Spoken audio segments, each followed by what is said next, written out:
Everyone, welcome to my channel. Previous ವೀಡಿಯೋಸಲ್ಲಿ ತಿಳಿಸಿದಂಥ ಮಾಹಿತಿ ಎಲ್ಲ ನಿಮಗೆ ಉಪಯುಕ್ತ ಆಗಿದೆ ಅಂದ್ಕೊಳ್ತೀನಿ. ಮುಂದಿನ ವೀಡಿಯೋಸಲ್ಲೂ ಇನ್ನಷ್ಟು ಮಾಹಿತಿಗಳನ್ನು ಶೇರ್ ಮಾಡ್ತೀನಿ. ಈಗ ಹೊಸ ವರ್ಷ ಶುರು ಆಗ್ತಾ ಇದೆ. ಏನೆಲ್ಲ ರೆಸಲ್ಯೂಷನ್ಸ್ ಮಾಡ್ಕೊಂಡಿರ್ತೀರಾ ಅದೆಲ್ಲ ನಿಮಗೆ ಲೈಫಲ್ಲಿ ಸಕ್ಸಸ್ಸನ್ನು ತಂದುಕೊಡ್ಲಿ ಮತ್ತು ನಿಮ್ಮ ಎಲ್ಲ ಕನಸು ರಿಯಾಲಿಟಿಗೆ ಬರಲಿ ಅಂತ ಹಾರೈಸ್ತೀನಿ. ಏನೇ ಒಂದು ನೀವು ಪ್ಲ್ಯಾನ್ ಮಾಡ್ಕೊಂಡಿದ್ರು ಎಲ್ಲ ಸಕ್ಸಸ್ ಆಗುತ್ತೆ ಅನ್ನೋ ರೀತಿ ನಿಮ್ಮ ಮೈಂಡ್ಸೆಟ್ಟನ್ನು ಸೆಟ್ ಮಾಡ್ಕೊಳ್ಳಿ. ಅದಕ್ಕೆ ಬೇಕಾದಂತಹ ಟೆಕ್ನಿಕ್ಸ್ ಇರ್ಬೋದು, ಮೆಥಡ್ಸ್ ಇರ್ಬೋದು, ಯಾವ ರೀತಿ ಸಿದ್ಧತೆಗಳನ್ನು ಮಾಡ್ಕೋಬೋದು ಅದರ ಬಗ್ಗೆ ಇನ್ಫಾರ್ಮೇಷನ್ಸ್ ಶೇರ್ ಮಾಡ್ತಾ ಹೋಗ್ತೀನಿ. ಇವತ್ತು ಒಂದು ಏಂಜಲ್ ನಂಬರ್ ಶೇರ್ ಮಾಡ್ತಾ ಇದ್ದೀನಿ. ಪ್ರತಿಯೊಬ್ಬರಿಗೂ ಯಾವುದೇ ಒಂದು ಸಮಸ್ಯೆ ಇರ್ಬೋದು, ಎಲ್ಲದಕ್ಕೂ ಅಪ್ಲೈ ಆಗುವಂತಹ ಒಂದು ಮಾಸ್ಟರ್ ಏಂಜಲ್ ನಂಬರ್ ಅಂತ ಹೇಳ್ಬೋದು. ಅಂತಂದರೆ ನಿಮ್ಮ ಇಂಟೆನ್ಷನನ್ನು ಸೆಟ್ ಮಾಡಿಕೊಂಡು ಯಾವ ಒಂದು ಸಮಸ್ಯೆಗೆ ಬೇಕಾದರೂ ಈ ಒಂದು ನಂಬರನ್ನು ನೀವು ಉಪಯೋಗಿಸ್ಕೋಬೋದು. ಅಂದರೆ ಏನು ಇಂಟೆನ್ಷನ್ ಸೆಟ್ ಮಾಡಿಕೊಂಡು ಈ ನಂಬರನ್ನು ಬರೀತೀರಾ, ಯಾವ ಒಂದು ಪರ್ಪಸ್ಗಾಗಿ ನೀವು ಯೂಸ್ ಮಾಡ್ತೀರಾ ಅದಕ್ಕೆ ತಕ್ಕಂಥ ರಿಸಲ್ಟನ್ನು ಕೊಡ್ತಾ ಬರುತ್ತೆ. ತುಂಬ ಒಂದು ವಿಶೇಷವಾದ ಒಂದು ಫ್ರೀಕ್ವೆನ್ಸಿ ಇರೋಂತಹ ಒಂದು ನಂಬರ್ ಇದು.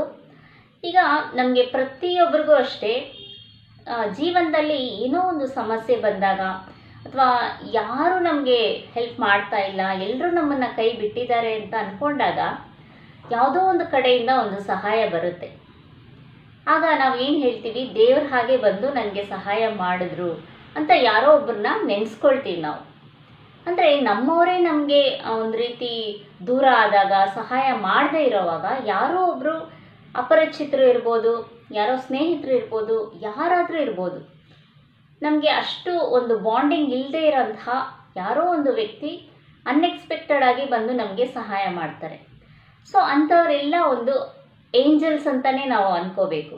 ಏಕೆಂದರೆ ಪ್ರತಿಯೊಬ್ಬರು ನಾವು ಅರ್ತ್ ಏಂಜಲ್ಸ್.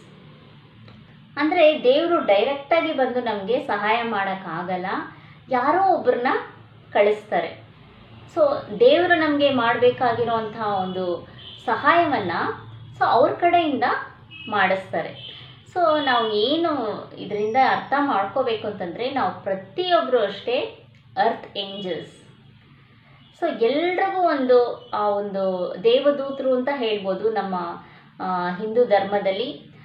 ಈ ಒಂದು ಏಂಜಲ್ಸ್ಗೆ ಒಂದು ರಿಲಿಜನ್ ಅನ್ನೋದು ಇರೋದಿಲ್ಲ, ಯಾವುದೇ ಒಂದು ಭೇದ ಭಾವ ಇರೋದಿಲ್ಲ, ಯಾವುದೇ ಒಂದು ಧರ್ಮ ಅದಕ್ಕೆ ಸಂಬಂಧಪಟ್ಟಿರಲ್ಲ. ಅವರು ಯಾರು ನೀವು ಹೆಲ್ಪ್ ಕೇಳ್ತೀರಾ, ಯಾವ ಧರ್ಮ ಬೇಕಾದರೂ ಇರ್ಬೋದು, ಯಾರು ಬೇಕಾದರೂ ಇರ್ಬೋದು, ಪ್ರತಿಯೊಬ್ಬರಿಗೂ ಅವರು ಸಹಾಯ ಮಾಡೋಕ್ಕೆ ಸಿದ್ಧವಾಗಿರ್ತಾರೆ. ಅದರಿಂದ ನೀವು ಅವರನ್ನು ಸಹಾಯ ಕೇಳಬೇಕಷ್ಟೆ. ಅವರು ನಿಮಗೆ ಸಹಾಯ ಮಾಡೋಕ್ಕೆ ಸಿದ್ಧವಾಗಿರ್ತಾರೆ, ಕಾಯ್ತಾ ಇರ್ತಾರೆ. ಸೊ ಸುಮಾರು ಏಂಜಲ್ ನಂಬರ್ಸನ್ನು ಶೇರ್ ಮಾಡಿದ್ದೀನಿ ಪ್ರೀವಿಯಸ್ಸಲ್ಲಿ, ಮತ್ತು ಸುಮಾರು ಸಕ್ಸಸ್ ಸ್ಟೋರೀಸ್ ಕೂಡ ಶೇರ್ ಮಾಡಿದ್ದೀನಿ. ಮುಂದಿನ ವೀಡಿಯೋಸಲ್ಲೂ ಇನ್ನಷ್ಟು ಸಕ್ಸಸ್ ಸ್ಟೋರೀಸನ್ನು ಶೇರ್ ಮಾಡ್ತೀನಿ. ಇವತ್ತು ನಾನು ಹೇಳ್ತಾ ಇರೋಂಥ ಈ ಒಂದು ಏಂಜಲ್ ನಂಬರ್, ಯಾವ ಸಮಸ್ಯೆ ಇದ್ದರೂ ಪರವಾಗಿಲ್ಲ, ಆ ಇಂಟೆನ್ಷನನ್ನು ಸೆಟ್ ಮಾಡ್ಕೊಳ್ಳಿ. ಆಲ್ರೆಡಿ ನಿಮ್ಮ ಸಮಸ್ಯೆ ಸರಿ ಹೋಗಿದೆ ಅಂದ್ಕೊಳ್ಳಿ, ಆಲ್ರೆಡಿ ನಿಮಗೆ ಸೊಲ್ಯೂಷನ್ ಸಿಕ್ಕಿದೆ. ಯಾವ ರೀತಿ ನೀವು ಇಮ್ಯಾಜಿನೇಷನ್ ಮಾಡ್ಕೋಬೇಕು ಅಂತಂದರೆ, ಎಲ್ಲ ಸಮಸ್ಯೆ ಸರಿ ಹೋಗಿದೆ ಆ ರೀತಿ ನಿಮ್ಮ ಭಾವನೆಗಳಿರಬೇಕು. ಎಲ್ಲ ಸರಿ ಹೋದಾಗ ಹೇಗಿರ್ತೀರಾ, ನಿಮ್ಗೆ ಯಾರು ತುಂಬ ಇಷ್ಟ, ಯಾರ ಜೊತೆ ನೀವು ಎಲ್ಲವನ್ನ ನಿಮ್ಮ ಪರ್ಸ್ನಲ್ ವಿಚಾರ ಎಲ್ಲ ಶೇರ್ ಮಾಡ್ತೀರಾ, ನಿಮ್ಮ ಕಷ್ಟ ಸುಖ ದುಃಖ ಎಲ್ಲವನ್ನ ಯಾರ ಹತ್ರ ನೀವು ಶೇರ್ ಮಾಡ್ತೀರಾ ಅವರನ್ನು ನೆನೆಸ್ಕೊಳ್ಳಿ. ಯಾಕೆಂದರೆ ಅವರು ನಿಮ್ಮ ಜೀವನದಲ್ಲಿ ತುಂಬ ಸ್ಪೆಷಲ್ ಆಗಿರ್ತಾರೆ. ನಿಮ್ಮ ತಂದೆ ತಾಯಿ ಇರ್ಬೋದು, ಒಡಹುಟ್ಟಿದವರು ಇರ್ಬೋದು, ಯಾರೋ ಫ್ರೆಂಡ್ಸ್ ಇರ್ಬೋದು. ನಿಮ್ಮ ಎಲ್ಲ ಕಷ್ಟಗಳನ್ನು ಅವ್ರ ಹತ್ರ ಹೇಳ್ಕೋಬೋದು, ಒಂದು ನಂಬಿಕೆಯಿಂದ ಹೇಳ್ಕೋಬೋದು ಅಂತ ಯಾರಿರ್ತಾರೆ ಅವರನ್ನು ನೆನೆಸ್ಕೊಳ್ಳಿ. ನೆನೆಸ್ಕೊಂಡು ಅವ್ರ ಹತ್ರ ನೀವು ಹೇಳ್ತಾ ಇದ್ದೀರಾ, ಈ ರೀತಿ ನನಗೆ ಸಮಸ್ಯೆ ಇತ್ತು ಅದೆಲ್ಲ ಸರಿ ಹೋಗಿದೆ ಅಂತ ಅವ್ರ ಹತ್ರ ನೀವು ನಿಮ್ಮ ಆ ಒಂದು ಸಕ್ಸಸ್ ಸ್ಟೋರಿಯನ್ನು ಶೇರ್ ಮಾಡ್ತಾ ಇದ್ದೀರಾ. ಆ ರೀತಿ ನಿಮ್ಮ ಫೀಲಿಂಗ್ಸ್ ಇರಬೇಕು, ಅಂದರೆ ಫೀಲ್ ಮಾಡಬೇಕು ನೀವು. ಅದೇ ಒಂದು ಮೇಯ್ನ್ ಕೀ ಅಂತ ಹೇಳ್ಬೋದು. ಯಾವ ರೀತಿ ನೀವು ಎಷ್ಟು ಫೀಲಿಂಗಿಂದ ಎಕ್ಸ್ಪ್ರೆಸ್ ಮಾಡ್ತೀರಾ, ಆ ಒಂದು ಎಕ್ಸೈಟ್ಮೆಂಟ್ ಎಷ್ಟಿರುತ್ತೆ ನಿಮಗೆ. ಸೊ ಆಲ್ರೆಡಿ ನಿಮಗೆ ರಿಸಲ್ಟ್ ಬಂದಾಗ ಹೇಗಿರ್ತೀರಾ ಅದನ್ನು ನಿಮಗೆ ತುಂಬ ಇಷ್ಟವಾದವ್ರ ಜೊತೆ ನೀವು ಹೇಳ್ತಾ ಇದ್ದೀರಾ ನಿಮ್ಮ ಸಕ್ಸಸ್ ಸ್ಟೋರಿಯನ್ನು. ಆ ರೀತಿ ಒಂದು ಊಹೆ ಮಾಡ್ಕೋಬೇಕಾಗತ್ತೆ. ಆ ರೀತಿ ಊಹೆ ಮಾಡಿಕೊಂಡು ನಿಮ್ಮ ಸಮಸ್ಯೆ ಎಲ್ಲ ಸರಿ ಹೋಗಿದೆ ಅಂದ್ಕೊಂಡು ನಿಮ್ಮ ಎಡಗೈಯಲ್ಲಿ ಈ ಒಂದು ನಂಬರನ್ನು ಬರೀಬೇಕಾಗತ್ತೆ. 963HZ. ಇದು ಫ್ರೀಕ್ವೆನ್ಸಿ ನಂಬರ್. ಸೊ ಈ ಒಂದು ಏಂಜಲ್ ಫ್ರೀಕ್ವೆನ್ಸಿ ಹೀಲಿಂಗ್ ನಂಬರ್ ಏನಿದೆ, ಎಂಥ ಒಂದು ಸಮಸ್ಯೆ ಇದ್ದರೂ ಏನೋ ಒಂದು ಮ್ಯಾಜಿಕ್ ಥರ ನಿಮಗೆ ಆ ಒಂದು ಹೀಲಿಂಗ್ ಬಂದು ತಲುಪುತ್ತೆ. ಯಾರ ರೂಪದಲ್ಲಿ ಬೇಕಾದರೂ ಬರುತ್ತೆ ಒಂದು ಸಹಾಯ ಅನ್ನೋದು. ಅಂದರೆ ಆ ಒಂದು ಸ್ಪಿರಿಟ್ ಗೈಡ್ಸ್ ಅಂತ ಇರ್ತಾರೆ ನಮಗೆ ಜೀವನದಲ್ಲಿ ಸರಿಯಾದ ಒಂದು ಸಹಾಯ ಬೇಕಾಗಿರುವಾಗ ಗೈಡ್ ಮಾಡೋಕ್ಕೆ ಅಂತ ಕೆಲವೊಂದು ಏಂಜಲ್ಸ್ ಇರ್ತಾರೆ. ಸೊ ಅವರ ಒಂದು ಕನೆಕ್ಷನ್ ಆಗುತ್ತೆ.